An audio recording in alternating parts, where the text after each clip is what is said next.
बिस्मिल्लाहिर्रहमानिर्रहीम अस्सलामु अलैकुम। वेलकम टू ज़ायके दुनिया के।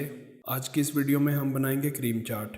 अगर आपने अभी तक मेरे चैनल को सब्सक्राइब नहीं किया तो अभी सब्सक्राइब कीजिए। तो चलें देखते हैं हमें क्रीम चाट बनाने के लिए क्या चीज़ें चाहिए और हम उसे किस तरह से बनाएंगे।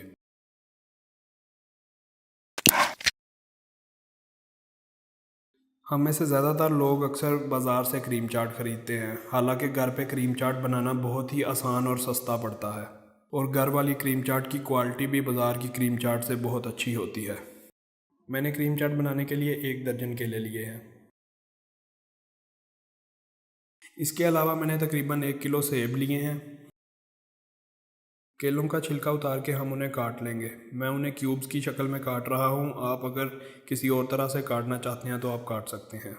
सेबों का भी छिलका उतार के हम उन्हें क्यूब्स की शक्ल में काट लेंगे। यहाँ पे मैं आपसे एक टिप शेयर करना चाहता हूँ और वो टिप ये है कि एक बाउल में तकरीबन 5 गिलास पानी ले लें और उस पानी में 1 नींबू निचोड़ लें। अब आप जैसे जैसे फल काटते जाएं तो इस पानी में डालते जाएं।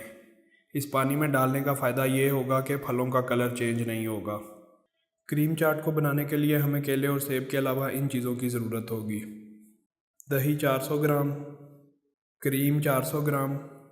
इसके अलावा हम तकरीबन 1 कप अशरफी मुरब्बा लेंगे और उसे छोटे टुकड़ों में काट लेंगे। आधा कप किशमिश लेंगे और 5 खाने के चम्मच चीनी लेंगे।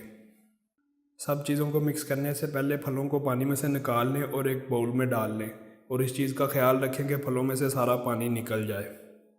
अब हम एक बाउल लेंगे और उसमें चीनी ऐड करेंगे, फिर दही ऐड करेंगे, इसके बाद क्रीम ऐड करेंगे और फिर चम्मच की मदद से अच्छी तरह से मिक्स करेंगे कि चीनी सही तरह से हल हो जाए। इसके बाद इसमें हम अपने कटे हुए फ्रूट्स ऐड करेंगे, फिर मुरब्बा ऐड करेंगे, फिर किशमिश ऐड करेंगे। इसके बाद सब चीज़ों को अच्छी तरह से मिक्स कर लेंगे। जायकेदार क्रीम चाट तैयार है। उम्मीद है आपको यह रेसिपी बहुत पसंद आई होगी, आप इसे ज़रूर ट्राई करें। अगर आपको यह वीडियो पसंद आई है तो इसे लाइक करें और अपनी फैमिली और दोस्तों के साथ शेयर करें और नीचे कमेंट बॉक्स में कमेंट करें। और अगर आपने अभी तक मेरे चैनल को सब्सक्राइब नहीं किया तो अभी सब्सक्राइब करें और बेल आइकन को दबाएँ ताकि आप मेरी नई आने वाली वीडियोज़ को सबसे पहले देख सकें। अल्लाह हाफिज़।